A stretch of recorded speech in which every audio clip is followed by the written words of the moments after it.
పర్టికులర్గా చూస్తున్నా వాళ్ళను. ఎందుకంటే వాడు మాట్లాడే మాటల తీరులు మొత్తం కూడా మీరు డైరెక్ట్ లైవ్లు పెట్టి ఇష్టం వచ్చినట్టుగా, అంటే తెలంగాణ ఆంధ్రప్రదేశ్ కొట్లాడుకోవాలని ఆ సెక్షన్ ఆఫ్ మీడియా కోరుకుంటుందా?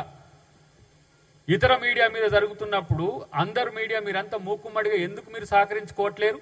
మేము మాట్లాడితే మేము ఆంధ్ర పక్షపాతులమాట, కాంగ్రెస్ వాళ్ళు ఆంధ్ర పక్షపాత మీడియాకి చేస్తారని. Media is media, but ever అది హిందీ మీడియా కావచ్చు, ఇంగ్లీష్ మీడియా కావచ్చు, ఉర్దూ మీడియా కావచ్చు, ఆంధ్ర మూలాలున్న మీడియా కావచ్చు, తెలంగాణ మూలాలున్న మీడియా కావచ్చు, అది ఇండియా మీడియా. వాడుకుంటేప్పుడు మాత్రం అంత కావాలి టీఆర్ఎస్ వాళ్ళకు. పీటీఐలు, ఏఎన్ఐలు, సిఎన్ఎన్లు అన్నీ కావాలి. ఇక్కడ టీవీ9, ఎన్టీవీ, టీవీ5 ఇట్లా అన్నీ కావాలి. మళ్ళీ ఏమన్నా అనేసరికి వాళ్ళు ఆంధ్ర మీడియా అని చెప్పుడు. ఇట్లాంటి విని విని తెలంగాణ ఆంధ్రప్రదేశ్లకు విసిగిపోయింది. వీలైతే ఆంధ్ర తెలంగాణ జల వివాదాల మధ్యన శాశ్వత పరిష్కారం కొరకు మీ దగ్గర ఏమైనా ప్రపోజల్స్ ఉంటే పెట్టండి. ఆ తెలివి సోయున్నోడు కూడా ఎవరు లేడని నేను అనుకుంటున్నా. మిడిమిడి జ్ఞానంతో ఇలా కాళేశ్వరాన్ని కట్టి, నేను మొన్న ధర్మపురి ఇటు కరీంనగర్ పోయినప్పుడు అవన్నీ చూసుకుంటూ వచ్చిన మిడిమిడి జ్ఞానంతో. అందుకనే అక్కడ కూడా చెప్పినాం, గాడిద చేసే పని గాడిదే చేయాలి, కుక్క చేసే పని కుక్కే చేయాలి. గాడిద చేసిన పని నేనే చేస్తా, కుక్క చేసిన పని నేనే చేస్తా అంటే అది సమస్య వేరుంటుంది. నువ్వు ఇంజనీర్వే కాదు, నీకు ఎక్స్పర్టే కాదు, ఏది కాదు, నా బ్రెయిన్ రక్తం పెట్టినా అంటే ఇప్పుడు నాకు తెలియదు అంటే ఎవడు? నేను అంటున్న ఒక మాట, ఇప్పుడు ఇవాళ చినాబ్ నది మీద ఒక రైల్వే డ్యామ్ కడితే ప్రపంచం మొత్తం ఒక ఆడబిడ్డ మీద గురించి చెప్పుకుంటుంది మాధవిలత అని. ఇలా కాళేశ్వరం కట్టినోడు ఎవడో ఒక్కళ్ళని చెప్పమనండి. డిజైన్ చేసింది నేనని చెప్పుకుంటాడు ఒక్కళ్ళేడు. ఇప్పుడు మాకేం తెలియదని ఇంజనీర్లు అంటున్నారు, ఈఎన్సీలు అంటున్నారు. అసలు ఈ ప్రతి ఒక్కరు మాకు సంబంధం లేదు సార్, చేయమంటే చేసిన. మరి ఎవరు చేయమంటే చేసినామంటే వేళ్ళని అటువైపు చూపితే మాకు సంబంధం లేదు. ఏ పని సక్రంగా చేసిరో చెప్పమనండి. ఏ పని, ఒక్క పని. ఇలా సన్న బియ్యం ఇస్తుంటే ప్రజలు కళ్ళల్లో నీళ్లు తీస్తున్నారు. ఇన్ని రోజులకు మేము అందరితో సమంగా మేము సన్న బియ్యం తింటున్నామని. రేషన్ కార్డులు ఇవని, కనీసం రేషన్ కార్డులు ఇవ్వడానికి కూడా మొన్న ఆయన ఎవరు జగదీశ్వర రెడ్డి అంటుడు, రేషన్ కార్డులు ఇచ్చే కార్డునే మాకు పంచాయతీ అయిందని. రేషన్ షీట్లు రా బాబు మీరు ఇచ్చింది, షీట్లు సింపుకొని సీట్లు ఇచ్చింది. ఇలా అన్ని రకాలుగా ఏ విధంగా సమగ్రంగా అందరికి ఉపయోగపడే విధంగా రేషన్ కార్డులు ఇస్తున్నాం. ఇలా ప్రతి ఒక్క దాని మీద తెగ చెప్పుకునేటప్పుడు కేసీఆర్ ప్రెస్ మీట్ పెడితే ఒక 2 గంటల పాటు విసికి వేసారినాక వదిలిపెట్టేది. అలాంటి మనిషి అలా నోరు మూసుకొని ఉన్నాడు. ఎందుకంటే కేటీఆర్కి చెప్తున్న మెయ్య బయటకు వచ్చి మాట్లాడేదానికి మాటలు లేవు. మాటలు ఎందుకు లేవు? అసెంబ్లీకి ఎందుకు రాక ఊకనే రాడా? అవకాశం ఉంటే ఊకనే రాడా? మీ అయ్య తెలియదా సందు దొరికితే ఎక్కడి నుంచి ఇరుకుతాడు? ఏ తప్పు రేవంత్ రెడ్డి గారు ఎక్కడ ఏ తప్పును పట్టుకొని వీరబాదుడు ఉంటుందో అని చెప్పి భయపడి రావట్లేడు తప్పితే కేసీఆర్కి రాకపోవడానికి ఏముంది? అప్పుడేమో ఎంపీగా ఉండే సరే, ఆయన తెలంగాణ బిల్లు పెట్టినప్పుడే పార్లమెంటుకు పోనోడు. ఆయన పాత్ర ఎక్కడనైనా పరిమితమే. గఫాలు కొట్టిండు, మిడిమిడి జ్ఞానంతో గఫాలు కొట్టిండు. ఇప్పుడు ఒక్కడు చెప్పుకుంటానికి లేదు నీళ్ళని మేము ఇది చేసినామని. ఆయన సోకాళ్ళు కొంతమంది ఉంటారు ఆ చుట్టూ మంది. ఇప్పుడు వాళ్ళు అంతా ఇన్ని రోజులు తెలంగాణ అస్తిత్వం, తెలంగాణ యొక్క ఉనికి, తెలంగాణ ప్రతీక వీళ్ళకి ఈ 9 సంవత్సరాలు కనపల్లే.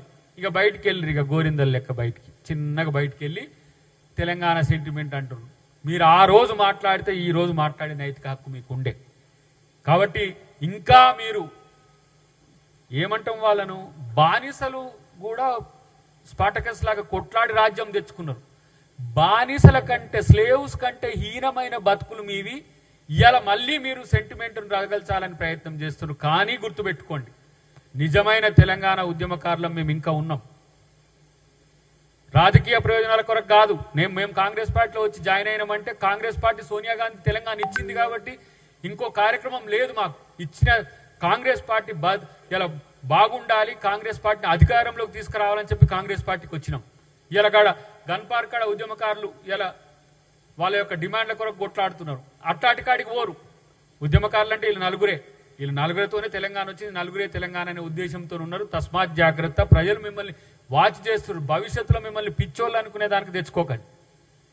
ఎందుకు పిచ్చోళ్ళు ఇట్లా చేస్తున్న దానికి తెచ్చుకోకండి. పథకాలు ఈ 420 వేషాలన్నీ వేస్తుండ్రు. 420 పథకాలు అని చెప్పి ఎవడో మరి ఆ 420 కాడు మరి వాళ్ళకి చెప్పింది. కానీ 13 అంశాలు 6 హెడ్స్ కింద ఉండే 13 అంశాల్లో కొన్ని మహిళలకు సంబంధించి 2,500 కానీ, తులం బంగారం కానీ, స్కూటీస్కి సంబంధించి కానీ కొన్ని మాత్రమే పెండింగ్లో ఉన్న పరిస్థితి. అది కూడా ఆర్థిక అంశాలతో కూడుకొని ఉన్నాయి కాబట్టి అవి 2025, 26 కంటే 26, 27కు ఆర్థిక వెసులుబాటు వచ్చిన తర్వాత వాటి గురించి కూడా ఆలోచిస్తాం. వేటిని ఏ ఒక్క పథకాన్ని అమలు చేయకుండా కాంగ్రెస్ పార్టీ మిన్నకుండదు.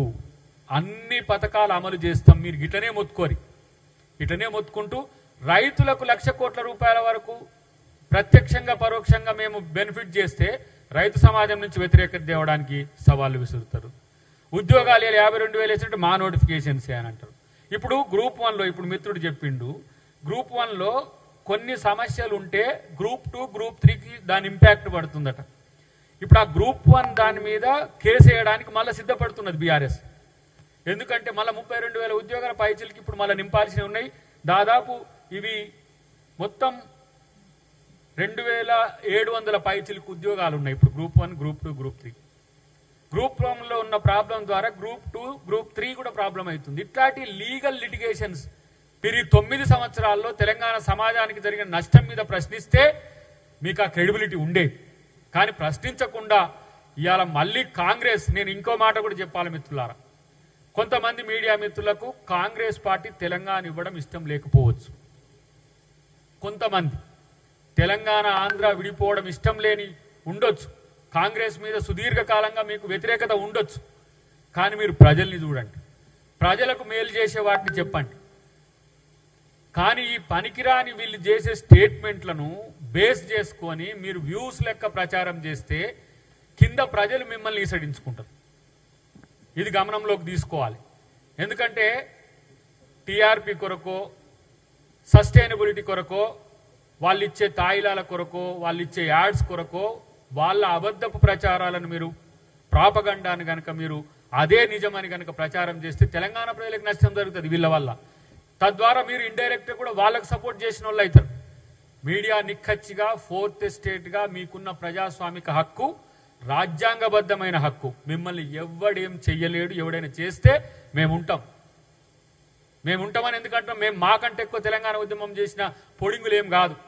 వాళ్ళ ఇంట్లో పడిన రోజు కూడా మా రాష్ట్రపతి అభ్యర్థిని, నేను ఇప్పుడు కాంగ్రెస్ పార్టీలో ఉన్నా కాబట్టి మా రాష్ట్రపతి అభ్యర్థిని నేను 3 చోట్ల అడ్డుకున్న ఉద్యమకారుని నేను. తెలంగాణ ఇచ్చినాక ఆ సోనియా గాంధీ తల్లి రుణం తీర్చుకోవాలని చెప్పి కాంగ్రెస్ పార్టీలో జాయిన్ అయ్యి ఓడిపోయినా, పదవులు ఇవ్వకపోయినా వాళ్ళు చేసిన త్యాగం కింద మా త్యాగం పెద్ద గొప్పది కాదని చెప్పి కాంగ్రెస్ పార్టీలో ఉంటున్న వాళ్ళం ఎంతో మంది ఉన్నాం. క్షేత్రంలో నేను గ్రౌండ్కు పోతుంటే తెలుస్తున్నది, వివిధ జిల్లాకు ఇదే కరీంనగర్ ఉద్యమ కేంద్రం కదా, ఇదే కరీంనగర్లో చాలా మంది మీ బాధితులు ఈరోజు వచ్చి విన్నవించుకుంటుంటే చూస్తున్నాం.